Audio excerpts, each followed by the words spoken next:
Hey guys, what's going on? Sham Kumar here. Today we're here to talk about the new online streaming service that Disney just dropped called Disney Plus. Stay tuned and find out all about it.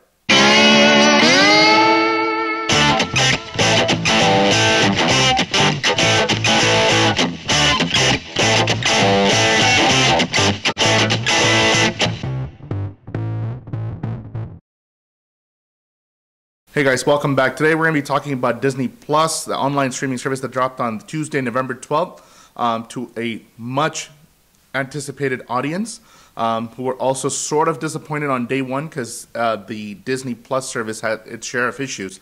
Anytime you release anything that's electronics or computer based and you have a large number of subscribers in the millions, you're always going to have issues on day one, and Disney Plus was no stranger to this. They had app issues all day, which I encountered. Starting at like 8 a.m. I started playing around with it, and I couldn't get it to work with my PS4, which I use as my interface to watch Netflix and other online streaming services. Throughout the day, I checked from work to see if they were resolving these issues. The app usage was getting better. More and more content was becoming available. Before it was like you could see gray boxes, but it wouldn't quite fully load. But throughout the day, it started to load. And by the time I got home and introduced it to my daughters, I promised them they could watch it all evening. By the time I got home and set it up, it had not only worked on the PS4, it worked on every platform that we own: iPad, iPhone, Samsung tablet, and it worked all seamlessly. Let's talk a little bit about whether or not the Disney Plus app is worth it. Now, it's entering a very flooded market where there's Netflix, Hulu, CBS All Access, Amazon Prime. I'm sure I'm missing one or two others, but you get the picture. Is it really worth having yet another app just to watch even more content? Because let's face it, you're not fully utilizing all the other apps that you own already, and you're too lazy to cancel. Let's face it, this is the first world country in the 21st century. Nobody cancels anything. This is how we all go broke. But anyways, is it really worth it? To me, the number of content that is available on Disney Plus makes it worthwhile for me to get it, at least in the short term. Long term, we're going to have to see how it goes. Anything from the 40s, basically onwards, Disney has put out. Anything that they own is pretty much on there. Now, it's not 100% on there, but most of the stuff that they have produced since the beginning of time is pretty much on there. Now, in addition to just Disney stuff, don't forget that they acquired a lot of programs when they acquired Fox Entertainment. So as a result, they have a lot of these TV shows and movies from that purchase available on here as well. Definitely an app or a service worth getting for kids, but also realize it's for adults as well. Not only do you get to watch movies and cartoons from your childhood and sort of have that nostalgic feel, but you also get to watch movies from that era as well. And obviously, the app is no stranger to new content, especially with the Marvel universe now. They don't have all the Marvel content on there, but they do have a lot of them, especially with the Avengers series. And they actually released quite a few more movies than they promised they would on day one.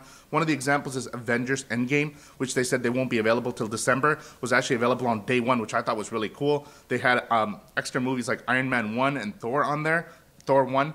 So you can actually watch part 2 and part 3 there as well. So they released way more content than they promised, which I'm really grateful for.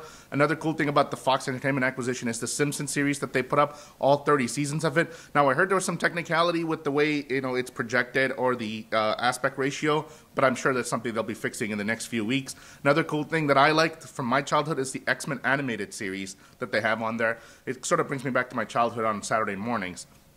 Now, in addition to all this, one of the coolest aspects of owning this particular service is that you can download these movies and cartoons or whatever to your device, and you're only restricted by the amount of space you have on these devices. Now, the cool thing about this is that you're saying, well, Netflix allows you to do that too. But the thing with Netflix is that they don't allow you to download everything. Only select item content is allowed for download. Since Disney owns everything that's on this particular service, you can download it all. There's no restriction on what you can and cannot download.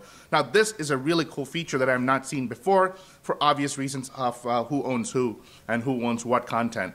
Imagine yourself going to Florida on a 2.5 hour, 3-hour flight, no entertainment. You could just download whatever you want to your phone app for your kids or their iPads and just watch the entire way. Like I said, you're only limited by the amount of space you have on your storage devices. So this is a feature that I think is absolutely fantastic and that I've never seen before. And again, Disney's able to do that because they own all the content, and that's no longer a problem.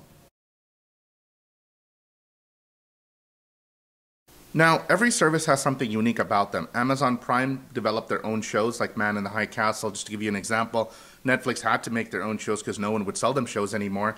CBS All Access has their own service to have shows like Star Trek Discovery and Star Trek Picard that's coming out soon.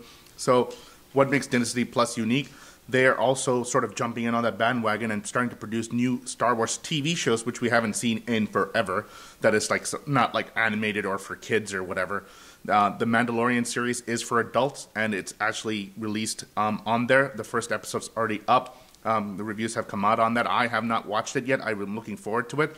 But I believe as time goes on, Disney will start introducing more and more content for it that is created by them for this particular service. I think tier one of their marketing plan in my head would be just to get the customers who are nostalgic about Disney, you know, and all the movies they watched as children, all the cartoons they watched, all the animations they watched. And I think that's sort of tier one for them to get those customers.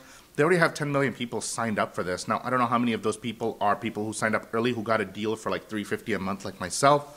There are also people who just signed up for the trial service. And there are regular subscribers. So I don't know who among those is what and how many people will stay by the end of the season. But it's really intelligent of Disney to sort of introduce this time of year, because a lot of people will be giving the service possibly as gifts to their grandchildren or their family members. So that's kind of cool. But definitely, I think they'll use this platform to develop more content as time goes on. Right now, I think they're really going for that, you know, definite feel of nostalgia, and that is like the magic of Disney that you once grew up with. And they want to get that market right now. But definitely, I feel as time goes on, just like with any service, they'll come up with their own content as well. Right now, they have The Mandalorian and one or two others that I'm not fully sure of. But anyways. Okay, guys, let's talk about some of the negatives about Disney Plus that I've seen so far. Again, these aren't showstoppers. These are first world problems. But nevertheless, I wish to cover one or two things that did not make me very happy. And the first stuff is that in December, we're getting the last of the trilogy of the new Star Wars movies that have been coming out since 2015, starting with Force Awakens. Then we had The Last Jedi, and then now we have Rise of Skywalker.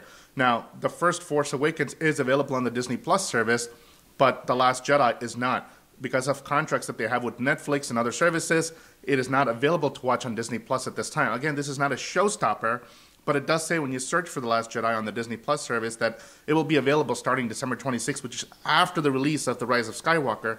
This is kind of irritating because you want to have the same service to watch all these movies and kind of prepare yourself up for the new one. But unfortunately, you have to go to Netflix, which again is not an inconvenience because most people have it, but would be nice on day one to have some of these legacy stuff all in one place considering they made these movies. So that part was a little irritating. The other thing I found interesting was when I searched for Sophia the First, which is a show my daughter watches, actually both of them do, it didn't even show up because it is available on Netflix, but it did not give me a disclaimer like, oh, after such and such a date, it'll be coming back to Disney Plus. So I wonder if they'll ever come back or if they'll just stay out there. Again, not a showstopper, but sort of interesting given that they're sort of putting up all their content on one platform. At least that was the idea. So it's a bit irritating. That's how I kind of sold it to my family. Look, this is going to be a great service where all the Disney content will be on one space. And on day one, you know, it's kind of irritating that it's not all there. And hopefully they'll reconcile that and move Sophia and other shows like that back to the Disney Plus service, because that's the whole point of having it. All right, guys, let's talk pricing. Now, as all great things in America go, there's a free trial if you sign up for Disney Plus for a whole week. So you could test drive it before you sign up and commit your money to it. Now, the interesting thing is if you're a Verizon customer and not just cellular, if you're a home Fios internet customer, you can get Disney Plus subscription for free for up to a year. Now, that's really cool. Cool way to enjoy this stuff for free for a year before you even have to pay for it. That's only if you're a Verizon customer. I'm sure other retailers will come up with their own bundles in the future. But right now, the way Disney Plus stands is you get a free trial for a week, and then it's $6.99 a month. Now, if you do the math correctly and you want to subscribe for a year up front, you only have to pay $69.99 for a year, so it comes to like $5.84 a month or something like that. The other cool way to enjoy entertainment online and not pay an arm and a leg for it is if you do a bundle with Disney Plus, Hulu, and ESPN, and you can get all of those for $11.99. Now, Hulu by itself, the ad version, the version where you have to watch ads to watch the content, is $6.99 by itself. So just Disney Plus and Hulu together was a $14 service, but you get that for $11.99, plus you get ESPN online for free. So that's like a whole lot of content you're getting for $11.99. Now, the caveat with the bundle that involves Disney Plus, Hulu, and ESPN is that those three bundles, $11.99, comes with the ad version of Hulu.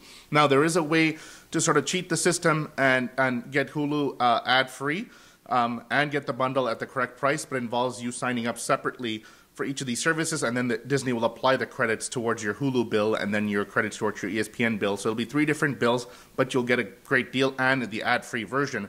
Or if you don't care, you just want all 3 and don't want the hassle and one bill in one place, then go ahead and sign up for all 3 at the same time for $11.99. I think that's a deal of a century for considering how much content you're getting. The real question you have to ask yourself is, are you going to be watching all that content? Like I said, we're already watching so many things. You have to ask yourself whether or not you want to do that. Maybe try it for a year and then cancel if you're not watching it. But like I said, nobody cancels, and that's how everybody makes their money. That's how we have less money for beer and other things like that. So these are some of the deals that are out there as of today, and keep looking out because you never know who's going to want to carry Disney Plus as a perk for their service. I'm really curious to see if AT&T will do the same thing or make it a perk of some sort if you have certain plans. That would be really cool, I think. Like I said, it just released. It's going to catch on, and I think there'll be other offers out there, but these are the offers you have to sign up for today. But I highly encourage taking advantage of the 7-day trial. It really allows you to test drive everything. There are no limitations on what you cannot do. You can do everything as if you were a paid customer. So I highly recommend that. And try during the holiday season with your family to see if this is the kind of service you want to do. Make sure you give yourself time to really enjoy those 7 days and watch as much as you can and see if this service is for you. Okay guys, so finally, what do I think of the service? I think it's awesome. I'm glad I signed up early. They were offering a package, like I said, a few months ago where I signed up for $350 for 3 years. I paid that all up front, but it's only $3 something a month. I'm a big Disney fan, as is most of my family, and so, I'm glad I did it. So I'm in it for the long haul, so I'll be able to do periodic updates about the service to see how it's going, what kind of new content they're putting out and stuff like that. Definitely test drive it. Like I said, this is a good chance for you guys to check your bills to see how much you're paying for online streaming services every month. If you do want to get Disney Plus, see if you're getting a service you're not using that you wish to cancel. Maybe one of the other services can get put away for this one. But definitely take stock of how much you're paying. This is a great time to do it.